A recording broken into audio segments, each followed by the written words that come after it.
On January 25, 1994, the Deep Space Program science experiment known as Clementine was launched from Vandenberg Air Force Base. Clementine was able to deliver more than 1.8 million digital images between February 26 and April 22, 1994. These images were quickly accessible to the general public on the World Wide Web. In 1994, President Clinton cited the Clementine mission as one of the major national achievements in aeronautics in space. By going to the Clementine Lunar Image Browser 1.5, you can find many images that have been smudged or blurred to keep you from seeing what is there. Click on the desired resolution section and choose 1 pixel equals 1 kilometer option. Then by going to the image size in pixels option, choose 768 by 768. You are now ready to see for yourself a huge object on the surface of the moon. On the moon map, you will easily see a dot on the top of this crater and on the lower left. Click on the black dot on top of the crater and a close-up image of this section appears in the browser. What you see is a huge object resting at the top of this crater. It appears to be a large machine or perhaps a large spaceship or a motor of some kind. You can clearly see this photograph has been smudged over and blurred so we cannot see the details. This little gem was discovered and brought to the attention of moon researchers all over the world by Joseph P. Skipper on May 28, 2004. I decided to hire an imaging forensics expert to take this photo and to try and remove the blurring to reveal what is underneath. Jim Horrocks, an imaging forensics expert who has worked with the Los Angeles Police Department, was sent this photo, and his findings were written in a report he submitted to the production. First of all, the astounding measurements he made reveal an object that is 10 times the size of Los Angeles. 10 times the size. This in itself is an incredible detail about the size of this object. By using Adobe Photoshop and some of the filters available within the program, we were able to see more of the details that were lost due to the blurring applied by whoever did this for NASA and the Clementine mission archives. This enormous object seems to be some form of a machine or possibly a spacecraft. In all the enhancements made independently, it appears there may have been what appears to be a giant humanoid wearing a jumpsuit and possibly working on the front portion of this contraption. This may or may not be a giant humanoid. Perhaps the shadows seem to reflect something of a human form. We will never know until NASA releases this photograph unblurred and with the clarity available for us to see. By clicking on the new lunar map now available, you will now see that the same crater is available for viewing in all its clarity. There is no object there anymore, and there is no smudging of anything near or within the crater. We have to ask ourselves, if there is nothing on the moon that suggests alien moon bases, strange structures, machines, and possible civilizations thriving there, then why has there been a deliberate tampering of these and thousands of images we will present here in this film? One of the many challenges I had to deal with in making this film was how the structures on the moon were to be presented.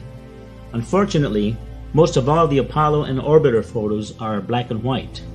Many photos are in low resolution, so zooming into them for a closer look causes the photos to blur and become pixelated, making it impossible to see details of what's on the surface. While I was designing a poster for the film in Photoshop, I decided that I did not want a black and white photo in the background of the poster. So I decided to color the background image I was using so I would have a full color poster for the film. I took some full color aerial photos of landscapes that closely resemble the distances of the moon's surface, turned them into black and white photos, and compared them to the moon photo I was about to airbrush. Noticing the different shades of the aerials from Earth and the colors represented, I then started making a color palette in Photoshop. All I did was airbrush the colors onto the moon photo as they appeared on Earth. But the structures and other objects on the moon revealed themselves. I was so overwhelmed at the results, I have now colorized over 247 photos. Now that I had come up with a format and a routine for colorizing the moon, I decided to gather the most famous Apollo moon anomaly photos that researchers from all over the world had been presenting for years and decided to colorize them. This is one of the many original NASA photos that has some very unique anomalies, especially here in this area. This is what it looks like after we bring up the contrast to eliminate the brightness applied to distort the image. And this is what it looks like after applying my colorizing process to it. So remember, these are colors and tones I used from Earth photography applied to the moon's surface. With Earth colors applied, you can see all the details with depth perception as never before.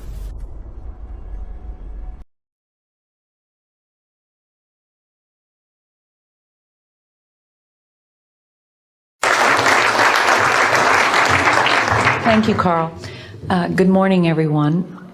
My name is Donna Hare, and I worked at Philco Ford Aerospace from 1967 to 1981. During that time, I was a design illustrator, draftsman.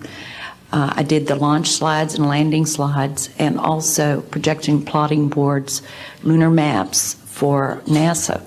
We were a contractor, but most of the time I worked on site, in Building 8.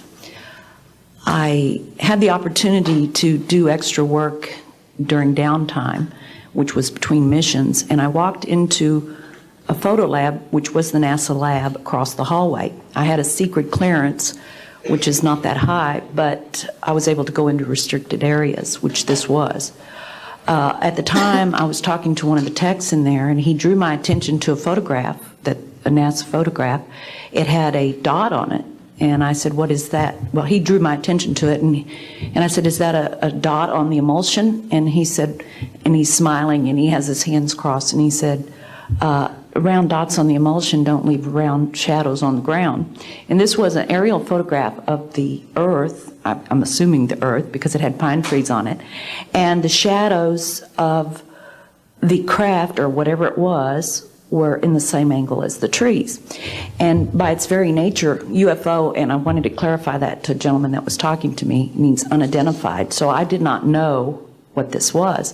But I realized at this point that it's very secret, that it was kept secret, because I asked him, "What are you going to do with this piece of information?" And he said, "We always airbrush these out before we sell them to the public." So they're pesky little creatures appearing on this photograph they wanted to get rid of. After that, I decided I would ask questions to other people that work there. And I found that I had to ask them away from the site and not on site. A guard told me that he was asked to burn some photographs and not to look at them. And there was another guard guarding him, who was in green fatigues, watching him burn the photographs. And he said he was too tempted. He looked at one, and it was a picture of a UFO, and he was very descriptive. I can go into that later with anyone. He immediately was hit in the head, and he had a big gash in his forehead. He was knocked out, and he's terrified, so he would have to be protected. Another incident, I knew someone in quarantine with the Apollo astronauts. He told me that the Apollo astronauts saw craft on the moon when we landed, and that is what he told me. And he also was afraid. He said that the astronauts are told to keep this quiet. They're not allowed to talk about it. So I do want to let you know that I worked out there for a number of years, and I ran into this. So it's not something everyone knows that works out there for a long time. My boss didn't know about it. Some people that sat right next to me didn't know about it. It's very strange, because I don't know how they can do it, but they can let some people know about it and then others not. I'm willing to testify before Congress that what I'm saying is true, and thank you very much. Thank you.